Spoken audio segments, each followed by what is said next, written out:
The rhythmic tapping of a platinum pen against a leather steering wheel, fast and agitated, acts as an auditory manifestation of inner turmoil. This persistent, almost frantic beat conveys impatience and anxiety, the leather muffling the sharp clicks, but not the tension behind them. The interior of the black Range Rover was a capsule of hermetically sealed silence, parked on the shoulder of a ridge that overlooked the sprawling valley of Hudson. From this vantage point, the Heartland Ranch looked like a toy set: the red barn, the white farmhouse, the paddock fences stitching the green earth together like seams on a quilt. It looked peaceful. It looked permanent. Inside the car, however, the air was thin with tension. Nathan Price sat in the driver's seat, his usually impeccable suit jacket discarded on the passenger seat, his tie loosened just enough to betray the fact that he was suffocating. He wasn't looking at the view with the appreciation of a neighbor. He was looking at it with the desperation of a man whose timeline had just been cut in half. He checked his watch. The second hand swept past the 12. Nathan stared at the screen. The caller ID didn't show a name, just a routed international number. He knew who it was. He had been dreading this call since sunrise. He took a breath, composing his face in the rearview mirror, a reflex, even though she couldn't see him, and swiped to answer. Gracie, I was just about to call you. You were about to call me with a signed contract, I hope. Because the board is looking at the projections for the development, Nathan, and all they see is a hole where the primary equestrian facility should be. Nathan flinched slightly. His sister didn't yell. She didn't have to. Gracie Price wielded disappointment like a scalpel, cutting straight to the bone with a tone of bored, lethal efficiency. I'm close, Gracie. The water rights issue is resolved. I fixed it.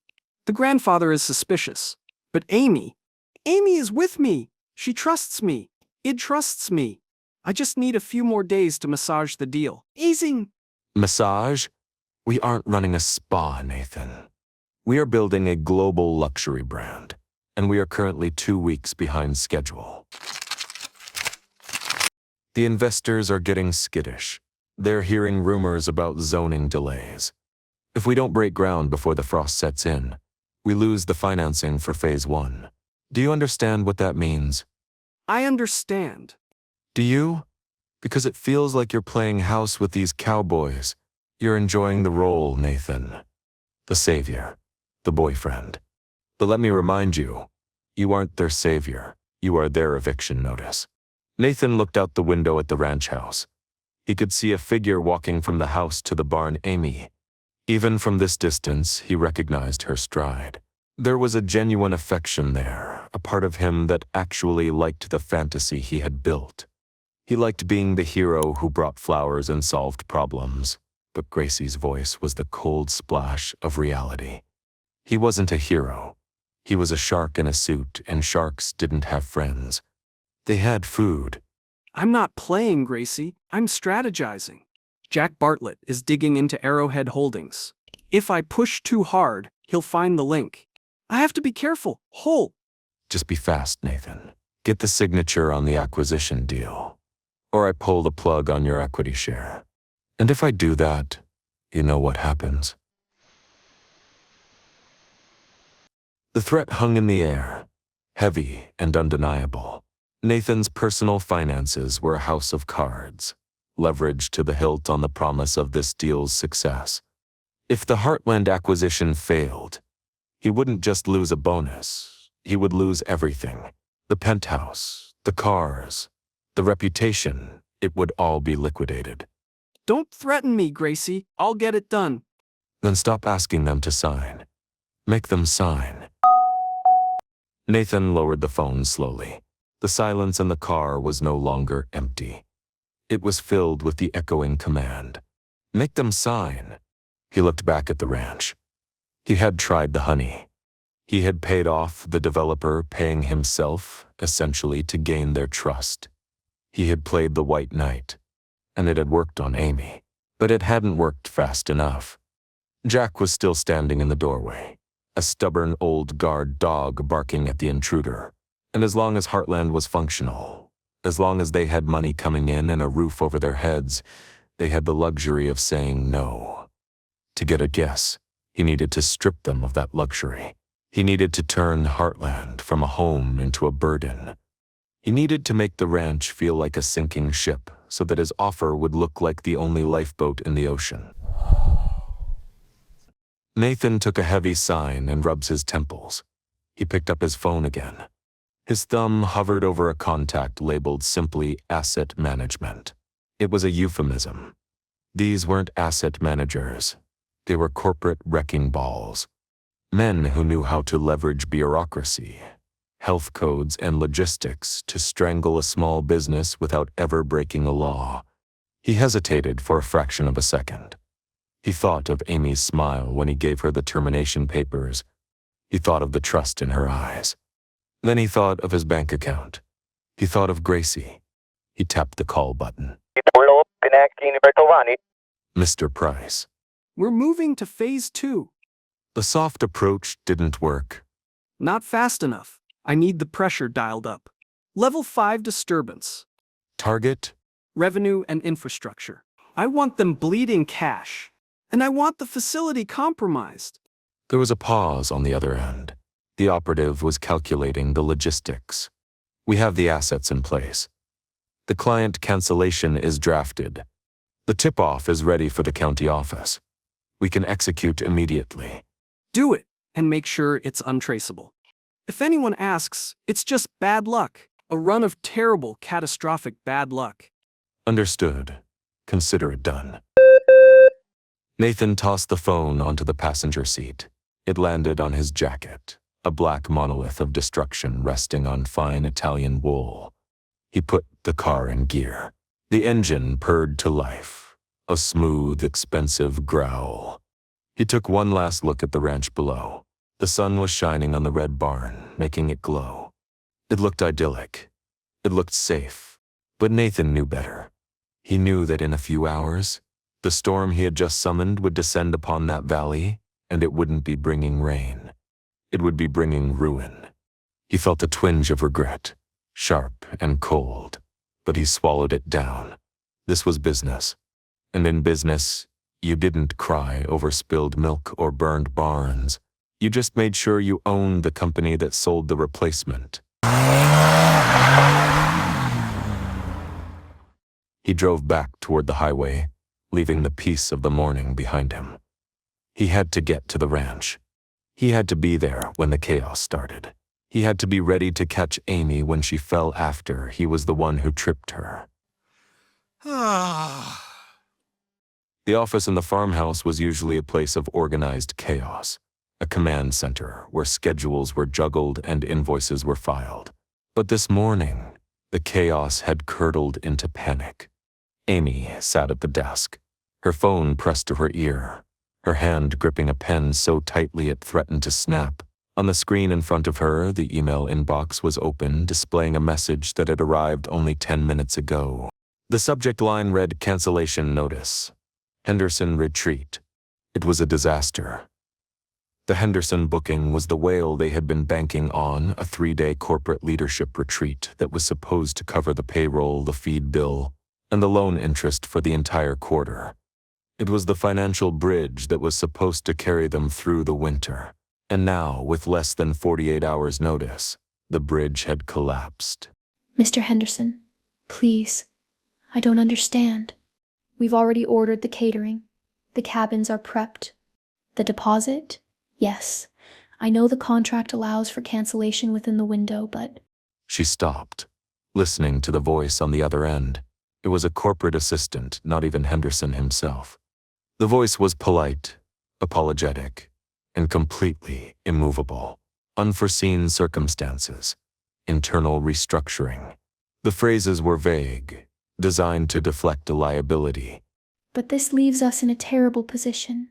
Is there any way we can reschedule, even next month? The line went dead.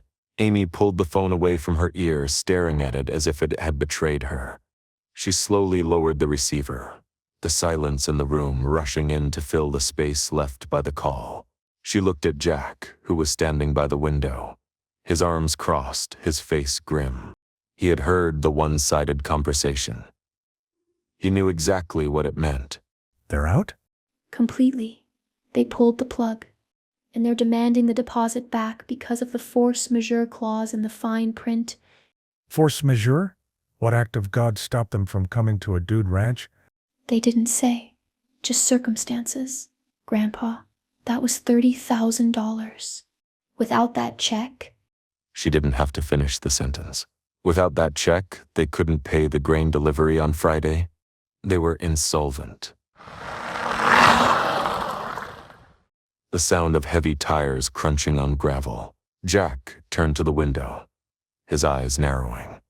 A white sedan with government plates was coming up the driveway, moving with a speed and purpose that signaled trouble. We got company. Amy stood up, wiping her palms on her jeans. Her heart was already hammering from the phone call, and now a fresh wave of anxiety washed over her. She walked to the window. The car came to a halt in front of the main barn, dust swirling around its tires. A man in a gray suit stepped out, holding a thick clipboard and wearing a high-visibility vest over his jacket. He didn't look at the view. He looked at the barn. Who is that? County. They hurried out of the house, the screen door slamming behind them. The walk to the barn felt like a march to the gallows. The man was already inspecting the exterior of the structure, tapping on the wood siding with a pen, making notes with aggressive, sharp movements. Can I help you? The man turned. He had a badge clipped to his lapel.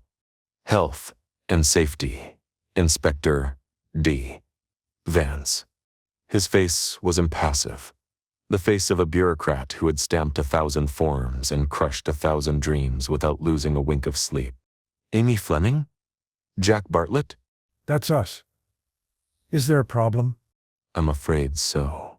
We received an anonymous tip this morning regarding severe code violations on the property, specifically concerning the structural integrity of the main commercial barn and the presence of biohazards in the feed storage. Amy's jaw dropped. Biohazards? That's impossible. We keep this barn spotless.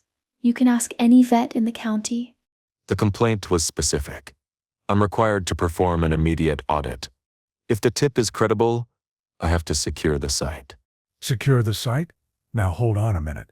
You can't just waltz in here on hearsay and start shutting things down. We run a business here.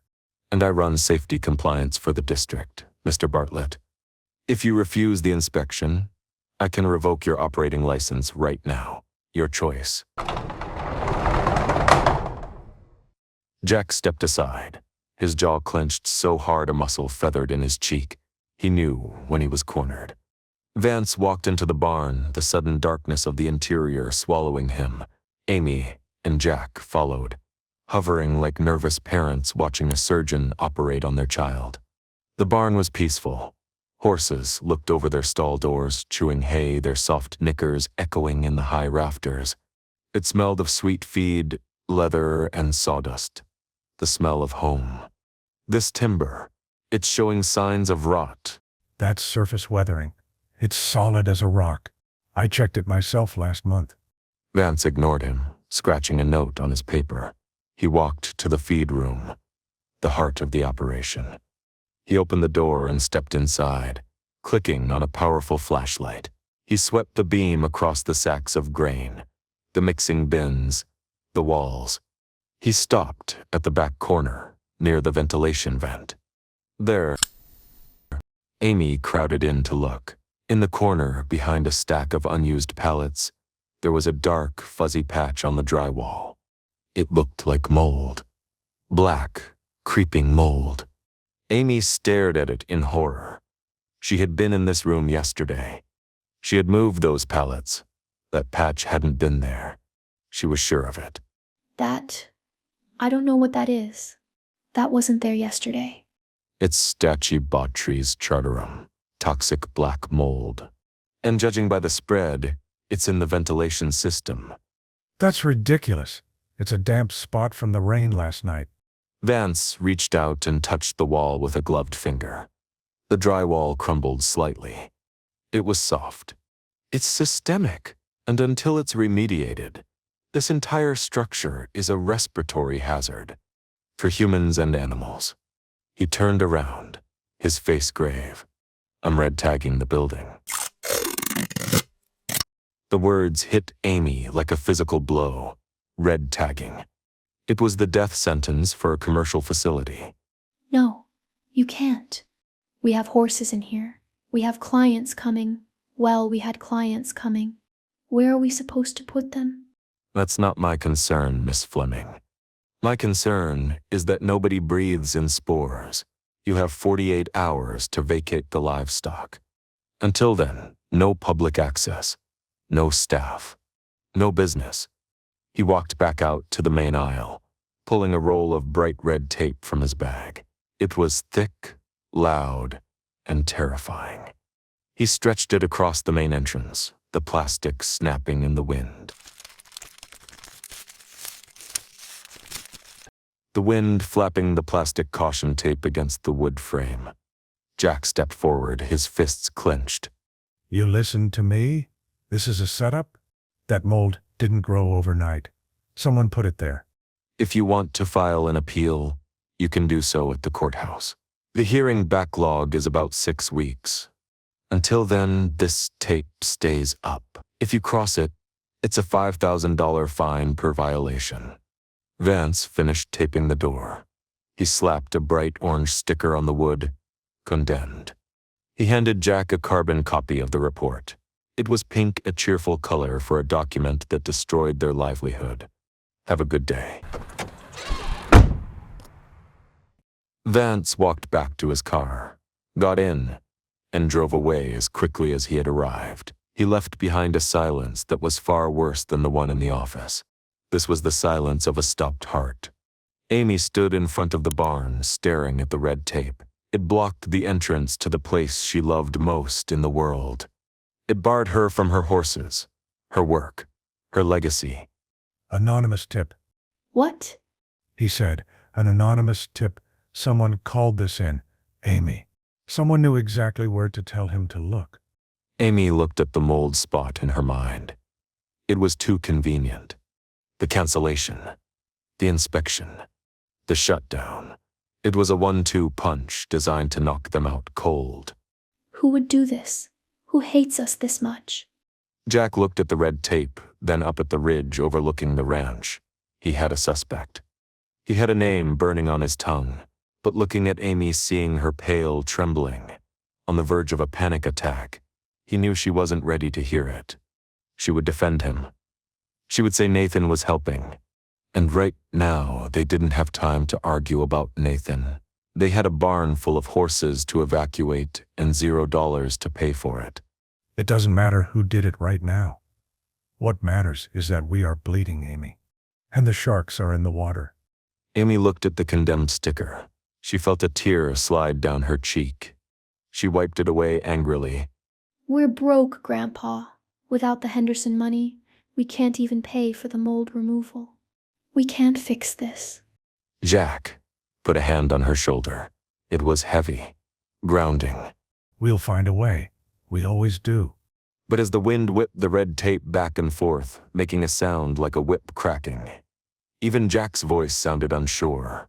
This wasn't a broken fence or a sick horse. This was a siege, and the walls were crumbling.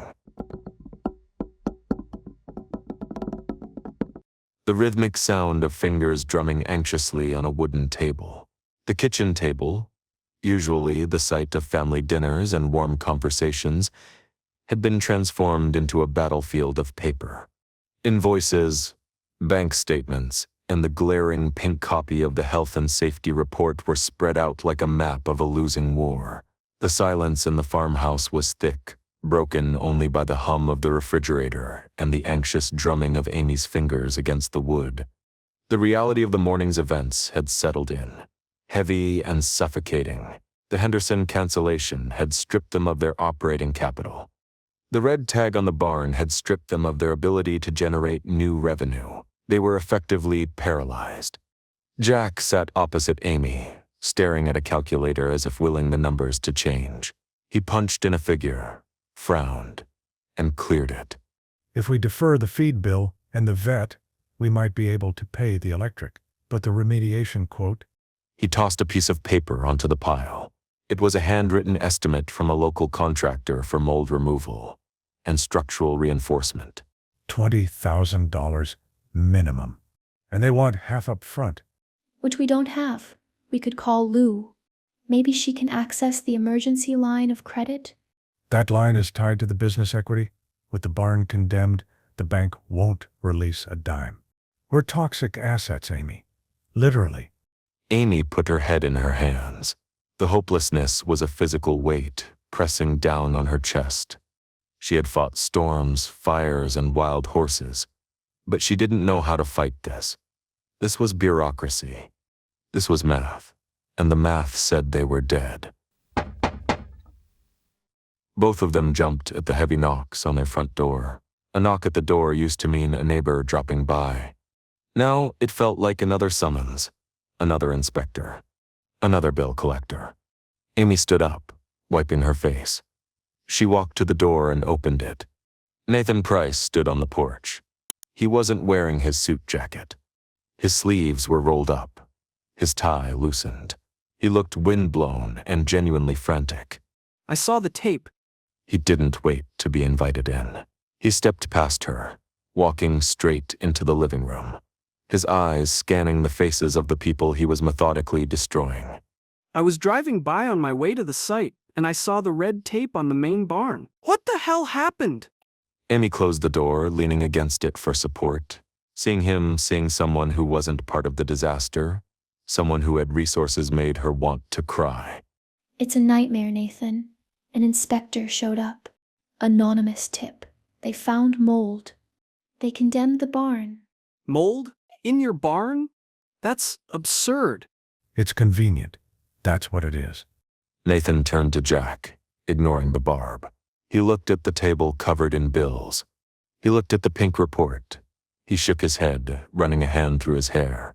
I heard if they red tagged you, he won't lift it until every inch of that drywall is replaced and certified. You're looking at weeks of downtime. Maybe months. We don't have months. We don't even have days. The Henderson retreat canceled this morning. They pulled their deposit. Nathan's face fell. He looked stricken. Oh, Amy! He walked over to her, reaching out, but stopping just short of touching her, respecting the tension in the room. That's catastrophic. Without that revenue. We can't feed the horses. We can't fix the barn. We're done. Faint ticking of the grandfather clock marking the passing seconds of the crisis. Nathan turned away, pacing the room. He looked like a man wrestling with a difficult problem, trying to find a solution for his friends. In reality, he was timing his pitch. He let the silence stretch. Let the desperation marinate. There is a way out. Jack stiffened.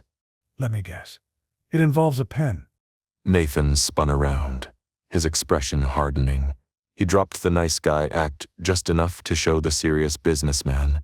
It involves survival, Jack. Look at this room. Look at Amy. You are sinking. You are holding on to a ship that is already underwater because of your pride. He walked back to the table and picked up the pink report. You can't put horses in that barn. It's illegal. You can't put horses in that barn? It's illegal. And you can't pay to fix it. So what's the plan? Starve them? Oh, let the SPCA come and seize them? The threat hit Amy hard. The thought of losing the horses to neglect was worse than losing the land. So what are you saying? Nathan took a breath. He looked at Amy, his eyes intense and pleading. The ranch, Amy. He reached into his back pocket and pulled out a folded document. It wasn't the acquisition contract, it was a transfer order. Move the herd today. My friend won't even mind if you are about to sign the deal. I have trailers on standby. We can have them in fresh stalls by sunset. No mold, no inspectors, just safety.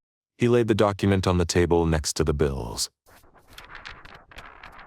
Amy stared at the paper. It was a lifeline. She have to do it. It's not giving up, Amy. It's evolving. You keep the legacy alive. just in a better building. You save the animals. You save yourself, or you stay here and fight a war you've already lost. Amy looked at Jack. She expected him to explode. She expected him to throw Nathan out, but Jack was just staring at the red tape visible through the window.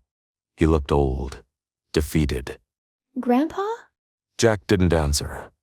The silence was the answer. They were cornered.